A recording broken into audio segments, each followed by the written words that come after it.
Oi pessoas, tudo bom? Primeiramente, sejam bem-vindos, meu nome é Gisele e esse é o Sob Investigação. Se você é novo aqui ou já está comigo há um tempo e me ouve pelo Spotify ou Apple Podcast e ainda não deixou sua avaliação, não clicou ali nas 5 estrelinhas, por favor, enquanto você está aqui ouvindo, já faz isso agora no começo para não esquecer. A Ruth se tornou essa semana uma apoiadora. Muito obrigada, Ruth, seja bem-vinda. Lembrando a vocês da nossa campanha de apoio, os links estão aqui na descrição desse episódio e temos campanha tanto na Patreon, que para quem mora fora do país é ótimo, porque aceita cartão internacional, é simples, rápido e você pode ouvir os episódios exclusivos direto do Spotify. E por enquanto, ainda temos campanha aberta na Aurelo a partir de R$3. Durante esse mês de outubro de 2024, está rolando um sorteio exclusivo para apoiadores. Apoio aos níveis Júnior e Pleno estão concorrendo ao livro Teste de Rorschach, de Damian Sears, e os níveis Senior e Master aos 2 livros da Ilana Casoy, da série Serial Killers, o livro do O Louco ou Cruel e o Made in Brasil. Um ganhador irá levar os 2. Ao virar apoiador ou já ser um apoiador, até o dia 31 de outubro você já está automaticamente participando. Se não quiser ou não puder apoiar com dinheiro, pode apoiar compartilhando que você está aqui me ouvindo nas suas redes sociais, falando do podcast com quem você sabe que também é um aficionado por crimes reais, como nós somos. Segue o Sob Investigação lá no YouTube. Os episódios em áudio estão disponíveis tanto para quem só tem lá a conta no YouTube, como para assinantes de YouTube Premium ouvirem pelo YouTube Music. Antes de começarmos, eu quero avisar que algumas informações sobre esse caso não ficam claros ou não encontrei, como certos passos, certos nomes. Mas se você que está aqui me ouvindo for de Porto Velho, em Rondônia, e souber mais detalhes ou conhecer o caso mais a fundo que eu, fique à vontade para me mandar uma mensagem pelo Instagram ou outra rede social. Em todos nós somos @sob-investigação e aí depois eu faço um aditivo nesse conteúdo. Caso alguém citado nesse episódio queira, pode entrar em contato através do e-mail na descrição deste episódio, sobinvestigação@gmail.com. Bora para mais um caso? Que as camadas que foram cortadas da pele foram longitudinal, horizontal, de uma forma que não seria de um parto como se tivesse sido feito, né? Com instrumento ou faca ou estilete, mas não foi bisturi. Porto Velho, capital de Rondônia, segundo o censo do IBGE de 2022, tem uma população de mais ou menos 550 mil pessoas, sendo então a 4ª cidade mais populosa da região norte. A cidade fica à margem do Rio Madeira. A história de Porto Velho está muito ligada à estrada de ferro Madeira-Mamoré. Uma parcela significativa da população vive em áreas periféricas, tem acesso muito limitado a saneamento básico, a serviços públicos de qualidade. E é nessa cidade que aconteceu o caso de hoje. No dia 20 de outubro de 2019, moradores do loteamento residencial Tropical, na zona sul, na zona rural de Porto Velho, ligam para o 190, para o 193, o 190, relatando que havia o corpo de uma criança boiando em uma espécie de lagoa, uma concentração de água no fundo do loteamento, que ali era utilizado, essa lagoa, essa concentração de água era utilizada para a extração de barro de uma cerâmica que ficava ali na área. O corpo da criança é retirado e vai para o IML para ser examinado e identificado. O que as pessoas que encontraram e iam lá de vez em quando diziam era que a criança deveria ter se afogado brincando, porque acontecia de crianças que moravam ali perto irem lá brincar de vez em quando. A polícia, até quem trabalhava no IML, a imprensa, que noticiou o encontro do corpo, estava achando estranho que havia uma criança morta e a mãe ainda não tinha aparecido, ou o pai. Geralmente os pais percebem, o sumiço da criança e logo procuram a polícia. Somente no dia seguinte, o corpo foi reconhecido. Era o de Gustavo Henrique Pires Maciel, de 7 anos. O reconhecimento foi feito pelo pai, o Wellington. Eu não achei o sobrenome dele. O Gustavo, ele era alegre, né, cara? Ele era muito apegado mais com a mãe dele. Ele gostava quando eu passava lá. Aí eu pegava ele, eu botava em cima do caminhão, ele gostava demais, cara. Oh, meu Deus, ele gostava demais. No aniversário dele, ele guardou um pedaço de bolo pra mim, eu não pude ir, cara. Só que o pai também estranhou a falta da mãe do Gustavo, a Fabiana Pires Batista. O Gustavo morava com a Fabiana e os dois eram muito grudados. Ela nunca saía sem ele e ele também nunca estava sem ela. E isso despertou na família de Fabiana e no Wellington uma pulga atrás da orelha. Foi quando eles decidiram voltar aonde o corpo do Gustavo foi encontrado. Procurando, é o Wellington que localiza o corpo de Fabiana, jogado em tipo um buraco, uma vala, abaixo de um barranco, a metros da lagoa. Quando o corpo de bombeiros começa a retirar o corpo, o Wellington se assusta. A Fabiana ela estava grávida, só que não havia nada na barriga, só um rasgo. Alguém havia retirado o bebê. O corpo ele foi identificado primeiramente pela roupa e por uma tatuagem na perna. Era mesmo o de Fabiana, de 23 anos. Além dos cortes na barriga, também tinha ferimentos na cabeça e no tórax. A Fabiana ela era a mais velha de 4 irmãs. Ela estava em um relacionamento com um homem, que as fontes não dão um nome, e estava grávida dele. Ela já estava com 8 meses de gestação. Além de Gustavo, uma irmã da Fabiana, chamada Vitória, que tinha 13 anos, também morava com ela.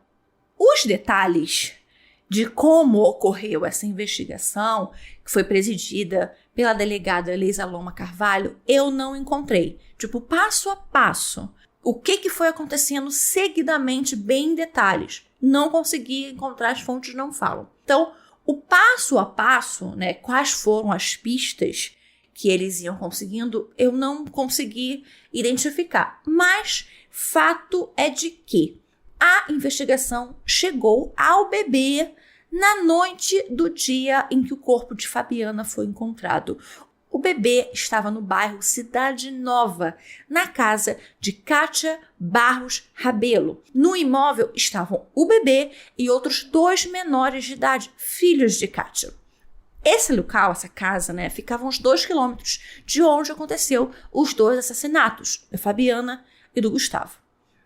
A Vitória, de 13 anos, a irmã mais nova da Fabiana, foi apreendida pela polícia como suspeita de participar do assassinato não só da própria irmã, como também do sobrinho. Ela e o namorado, de 15 anos, foram apreendidos no dia 22 de outubro. Ao serem ouvidos pela delegada, a Vitória confessou tudo. A sua motivação, segundo ela, seriam os maus tratos em casa praticados por Fabiana e um suposto abuso sexual que ela teria sofrido do namorado de Fabiana, pai do bebê. O outro menor, de 15 anos, também confessa sua participação no crime, mas o seu motivo era completamente diferente. Ele queria o bebê para dar para sua mãe, que estava em um relacionamento com um garimpeiro que podia tirá-los da pobreza em que a família vivia. Esse menino, esse adolescente de 15 anos, era filho da Kátia Barros Rabelo. Depois de ouvidos, eles foram para a unidade de internação provisória. No dia 23, outros 2 menores de 12 e 14 anos, também suspeitos de terem participado, são apreendidos pela polícia. Um deles conta que, em setembro, a Vitória comentou com o namorado de 15 que ela queria matar a irmã e a família, porque estava sendo abusada pelo namorado da irmã, estava sendo maltratada pela Fabiana. Em depoimento, a adolescente que foi junto com a Vitória lá na lagoa disse que, primeiro, a Vitória deu uma paulada em Fabiana enquanto ela estava distraída no celular. A Vitória, então, jogou o celular na água. A Fabiana implorou muito pela vida, mas a Vitória não se compadeceu e ela acusava ali a irmã de ter destruído a vida dela. O Gustavo teria tentado correr, mas a Vitória o alcançou e o enforcou. Com o menino desmaiado, ela voltou para arrancar o bebê da barriga de Fabiana, enquanto a Fabiana ainda estava viva. O Gustavo foi levado para a água e pedras foram jogadas nele para ajudar a afundar o corpo, porque o Gustavo morreu afogado. Essa adolescente dizia que, vendo que a Vitória queria matar o bebê também, ela pegou o bebê e o levou embora. O próximo passo da polícia era achar a Kátia. Afinal, Até onde se sabia, pelo menos 3 filhos dela estavam metidos no crime. E ela foi localizada no dia 23. A Kátia havia fugido. Ela era um pouco acima do peso e ela tinha uma barriga um pouco maior e ela usou isso para fingir que estava grávida. Assim que o bebê chegou na casa dela, no dia 19 de outubro, que foi o dia do crime em si, ela tirou fotos com ele, mandou mensagens para as amigas e para a família dizendo que tinha acabado de dar luz e também entrou em contato com um namorado. Esse namorado não teve o nome divulgado, então a gente só sabe que ele era um garimpeiro.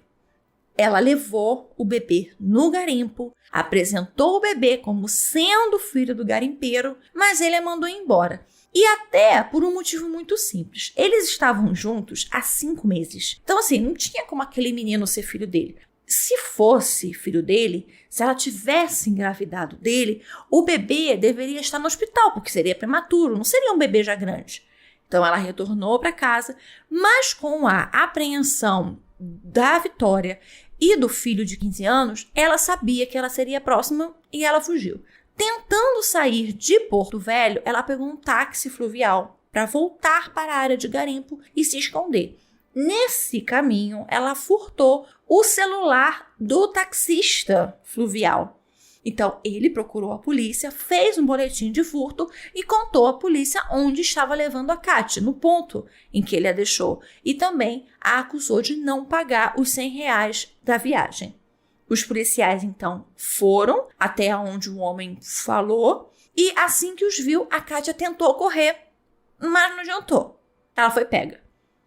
A família da Kátia, logo que a imprensa soltou o nome dela como suspeita, foram até a casa onde ela morava, retiraram tudo com medo de retaliação dos vizinhos e não deu outra. No dia 24, pessoas que não puderam ser identificadas invadiram a casa e colocaram fogo. O corpo de bombeiros foi chamado, mas uma parte da casa já estava completamente incendiada. Já eram 5 pessoas presas que tinham algum envolvimento com os 2 assassinatos.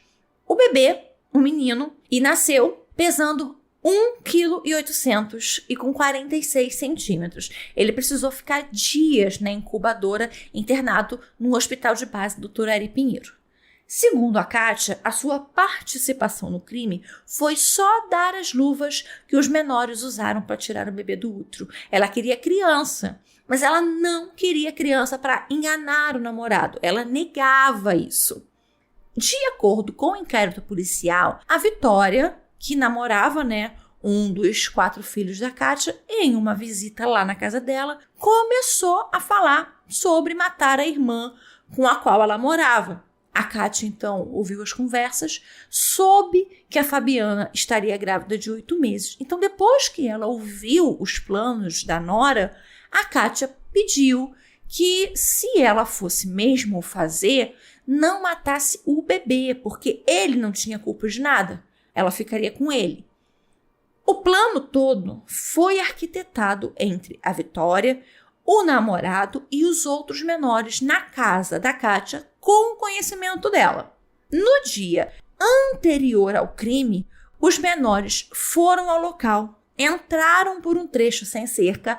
A área que era usado pela cerâmica tinha uma porteira que era trancada com cadeado, mas eles conseguiram entrar por uma brecha que não tinha cerca, e lá eles deixaram barras de ferro, deixaram paus, deixaram as luvas, uma faca e um estilete.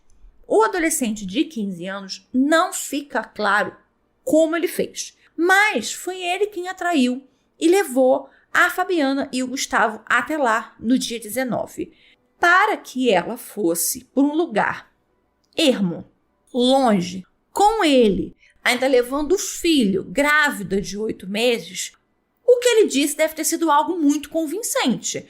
Como ele era namorado da Vitória, talvez até tenha usado ela como desculpa para irem os 3 até lá.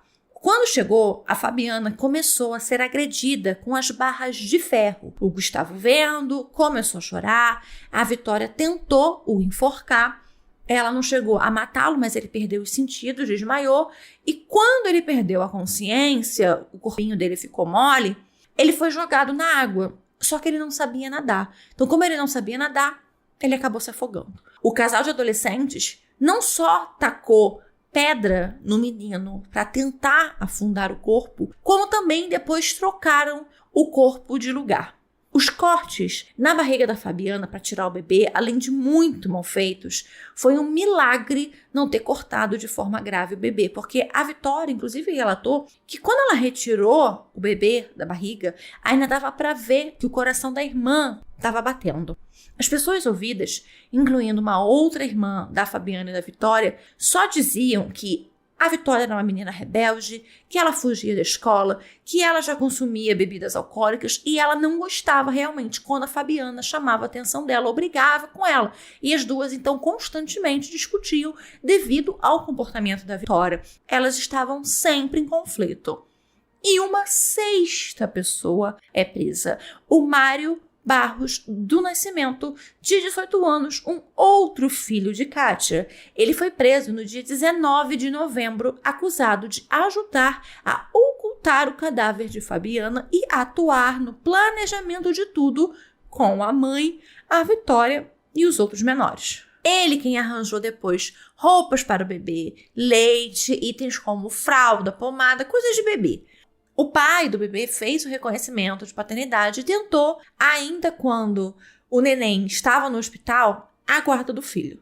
Familiares de Fabiana também fizeram pedido de guarda, porém, quando recebeu alta, o bebê foi para um abrigo, o abrigo lar do bebê, enquanto a justiça avaliava o futuro dele e para onde ele iria. Por fim, no dia 23 de janeiro de 2020, ficou decidido que o neném iria para a adoção. Os pedidos de habeas corpus impetrados pelas defesas tanto da Kátia quanto do Mário foram todos negados. Eles também pediram, em outubro de 2020, um exame de acidente mental dos dois, o famoso exame de insanidade mental.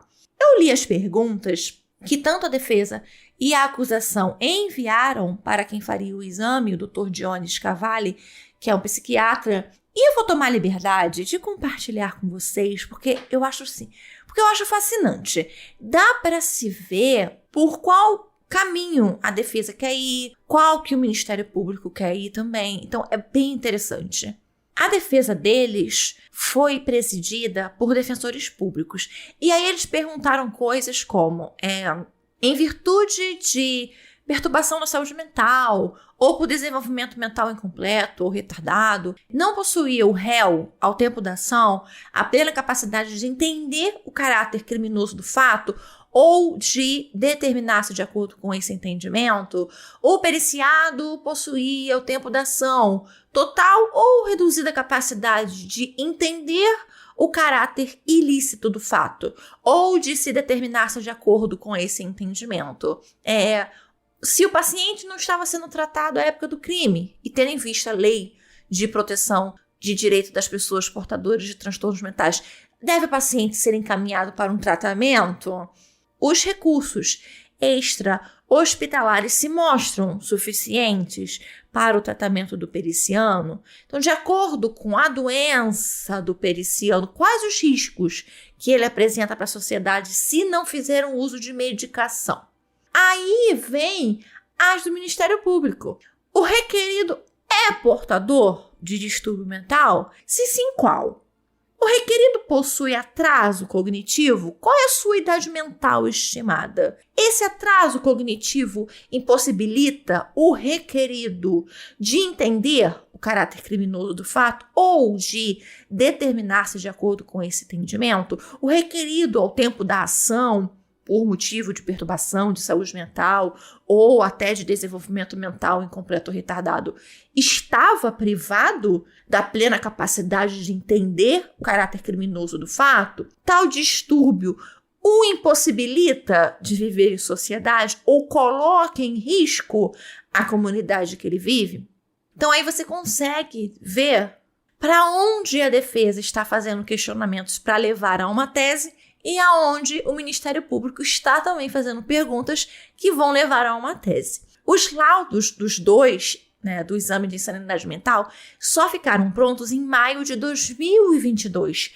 Eu não tive acesso aos resultados, mas pelo que veio acontecer depois, eu acho que não seria errado dizer que os dois foram considerados imputáveis, quer dizer, podem ser julgados normalmente, até porque Eles foram. O julgamento ocorreu no primeiro tribunal do júri, no Fórum Geral de Porto Velho, nos dias 15 e 16 de agosto de 2022. O juiz foi o Áureo Virgílio, eu não consegui o nome dos defensores públicos, mas os promotores foram o Elias Chaquim Filho e o Marcos Alexandre de Oliveira. A Kátia foi condenada a 53 anos e 4 meses por homicídio qualificado, ocultação de cadáver e corrupção de menor. O Mário foi condenado a 1 ano, 2 meses e 14 dias pela ocultação de cadáver. Como ele já estava preso desde 2019, ele foi solto. O que você pode estar se perguntando é sobre os adolescentes. Por serem menores de idade, eles são abrangidos pelo ECA, Estatuto da Criança e do Adolescente. Então, eles são automaticamente considerados inimputáveis. Eles não podem ser julgados por um tribunal. Eles não são acusados, eles não são presos. Eles praticam atos infracionais e é aplicado, nesses casos, medidas socioeducativas. Além disso, esse processo é sempre segredo de justiça. Eu não encontrei exatamente o que aconteceu com eles. O que eu posso dizer é que, se eles foram internados, que é a medida privativa de liberdade por lei no ECA, essa medida de privativa de liberdade não pode exceder 3 anos, porque aí automaticamente vira ou um regime semiaberto ou uma liberdade assistida. Mas a liberação compulsória dessa penalização precisa ser até os 21. Então, independente se ele vai ficar internado, se ele vai estar em regime semiaberto ou se ele vai estar em liberdade assistida, aos 21 anos ele precisa ser liberto. Acabou a acusação. E aí a ficha dele fica limpa. Isso você encontra lá nos artigos 121, nos parágrafos 3, 4 e 5 do ECA. Eu não sei se houve esse ano alguma complementação no ECA, mas o que eu tenho até o meu vadimécum, que é do ano passado, é isso.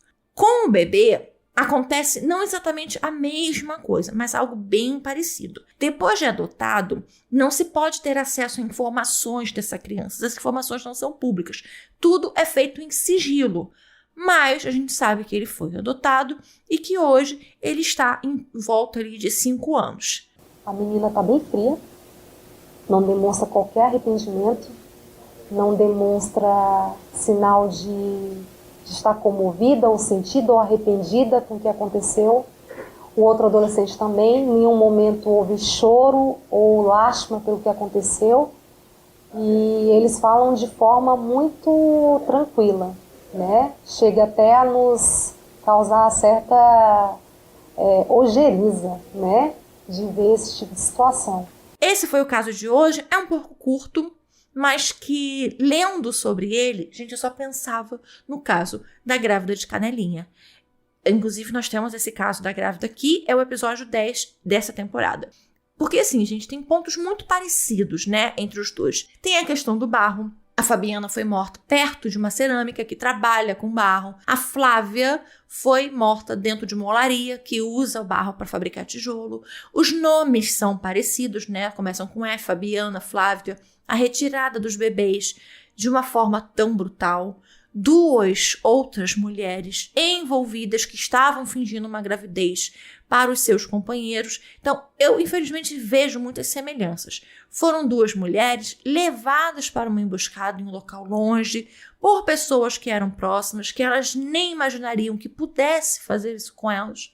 O da Fabiana eu acho que talvez choque mais por ser uma irmã que mata a outra irmã. E essa irmã só ter 13 anos, 14 anos, é uma criança. Eu acho uma criança. Mas ela não era. A frieza dela com tudo o que aconteceu, a delegada enfatiza muito isso. A forma jocosa com que a menina conta o que aconteceu, sem emoção, sem remorso, sem culpa. E vale também dizer que, relativo à acusação que a Vitória fez de que teria sido abusada pelo namorado da Fabiana, nada foi provado. Foi investigado, mas a polícia não encontrou qualquer indício de que teria acontecido de fato. E não tem como a gente saber o motivo mesmo. A razão para que ela tivesse esse comportamento errático, não sabemos como era a família delas, onde os pais estavam, porque você achar que matar é a única opção e que uma irmã brigar com você ou tentar te colocar limites o que é papel de quem é responsável por uma criança. Então, o porquê disso ter despertado nela a vontade de achar, né, que fazer o que fez era o único caminho, não tem como a gente saber. Com a Fabiana, claro, foi muito brutal, mas com o menino, com o Gustavo, é ainda pior. A diferença de idade deles era muito pouca. Ela cita coisas no depoimento dela que a Fabiana teria feito para ela e que a irritaram, mas ela não fala do Gustavo. Então, assim, gente, o que uma criança de 7 anos teria feito para merecer morrer afogado, enforcado, apedrejado?